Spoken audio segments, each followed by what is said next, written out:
Mi nombre es Michelle Díaz y les voy a hablar sobre la historia clínica. Bueno, dentro de la historia clínica para cirugía se debe tomar en cuenta que no es lo mismo una historia clínica para un paciente que se va a atender de forma ambulatoria con anestesia local que un paciente que se va a intervenir de forma más quirúrgica o hospitalaria, que vamos a necesitar de una anestesia en general. Ahora, es importante para el odontólogo descubrir diferentes antecedentes o problemas que puedan impedir que se aplique correctamente el tratamiento. En el historial médico se va a obtener información de vital importancia que va a decidir si a un paciente se le puede o no puede ser sometido a un proceso de una forma más segura. Dentro de la historia clínica vamos a tener los datos bibliográficos, que en los datos bibliográficos va a ser importante, ya que aquí se va a obtener datos del paciente, como es el sexo, la edad, la dirección, donde vive, la ocupación. En este paso vamos a determinar si la información que nos brinda el paciente va a ser de fiabilidad. Y también cómo vamos a continuar evaluando todo lo que nos cuenta. Y eso lo vamos a completar con una anamnesis completa y con el examen físico que se realizará. El motivo de consulta, y aquí es importante preguntarle al paciente cuál es la razón por la que viene o acude a la ayuda odontológica. También vamos a tener en cuenta que se transcribe tal cual el paciente nos lo cuenta, de la misma manera.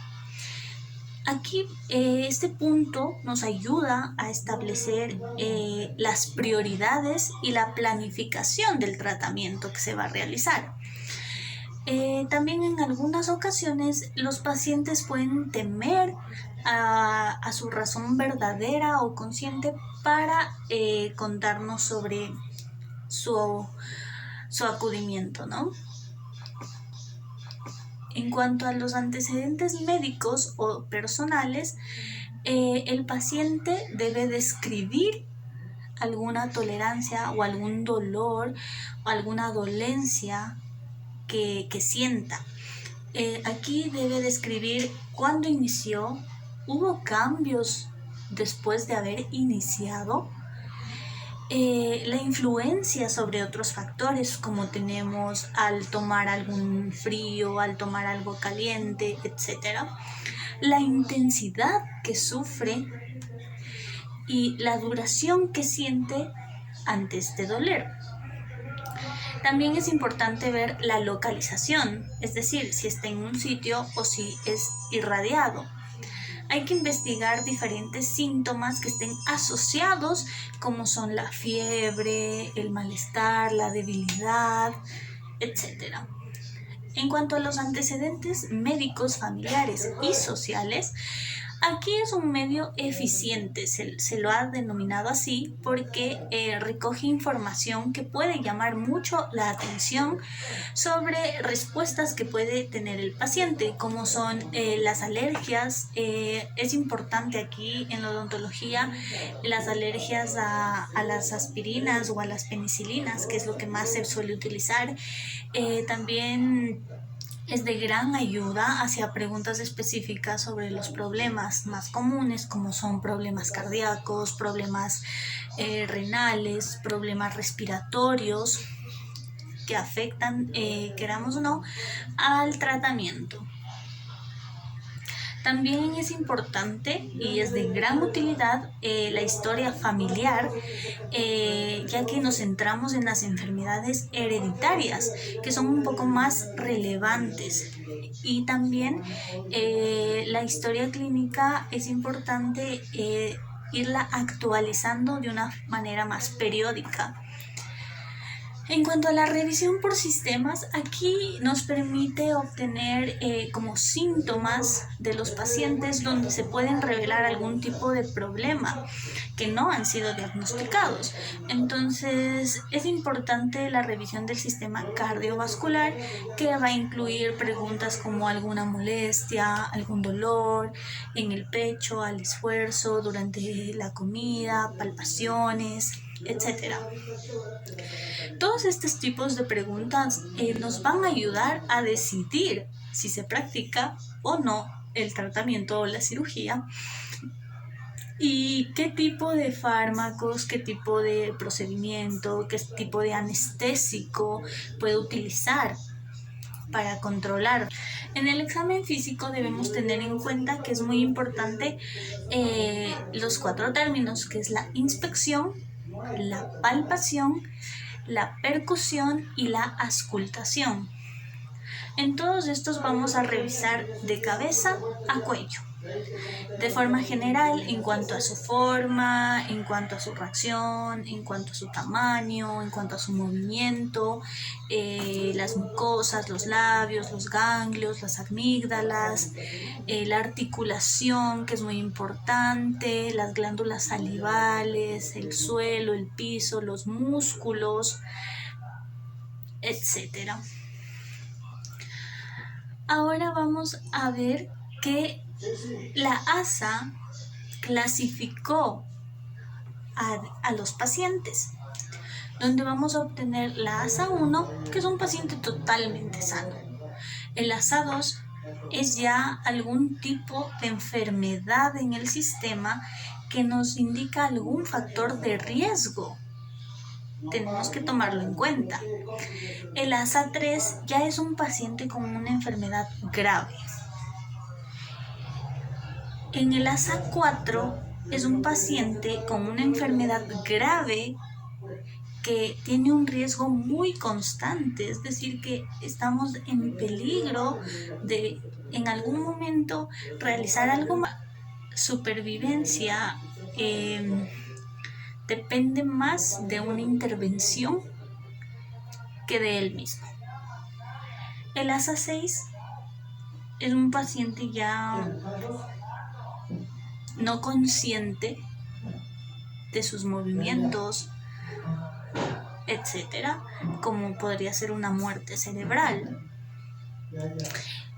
Y ya en cuanto a los fármacos, podemos utilizar anestésicos locales de una intensidad fuerte y de una duración que sea lo bastante suficiente. También tenemos la posibilidad de utilizar el óxido nitroso. Ahora, después de la cirugía, el paciente debe tener en cuenta que las secuelas son como inflamación, como sangrado, y que tiene que estar consciente de eso y no preocuparse o alterarse por eso.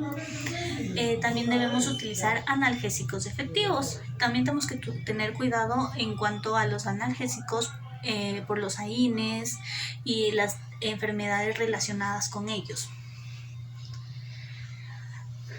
Bueno, algunas de las enfermedades que tenemos son la angina de pecho. ¿Qué es la angina de pecho? Es un dolor que se ocasiona en el corazón por la disminución de la irrigación sanguínea al mismo, ¿no?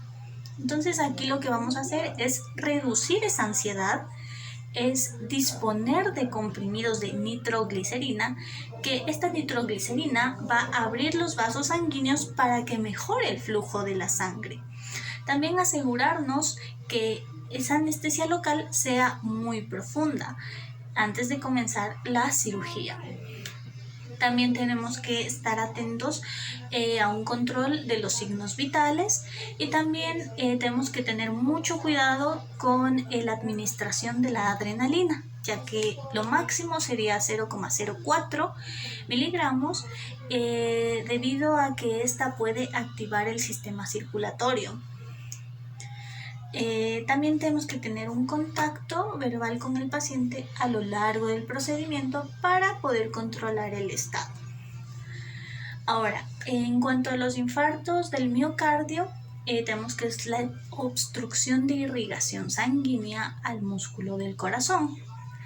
Entonces, para ello tenemos que hacer una interconsulta con el médico que lo está tratando para valorar si es necesario o no hacer esa intervención. Es muy invasivo hacerlo, o sea, después de haber tenido un infarto a lo largo de los 6 meses. También es necesario comprobar si el paciente está tomando algún tipo de anticoagulante, como por ejemplo suele ser la aspirina, ya que este evita la formación de coágulos sanguíneos. Es importante analizar los niveles que se presenten en los exámenes de laboratorio, ya que por medio de ellos podemos obtener diferentes diagnósticos de enfermedades como lo es la diabetes, el colesterol o la hipertensión. También hay que tener en cuenta los medicamentos que el paciente va a tomar, ya que si este toma diuréticos es muy peligroso en cuanto a la diabetes, o si este toma anticoagulantes es muy peligroso ya que disminuye los niveles de coagulación. También es importante si toma AINES, ya que este puede ser un antagonista de la insulina y eso puede causar peligros.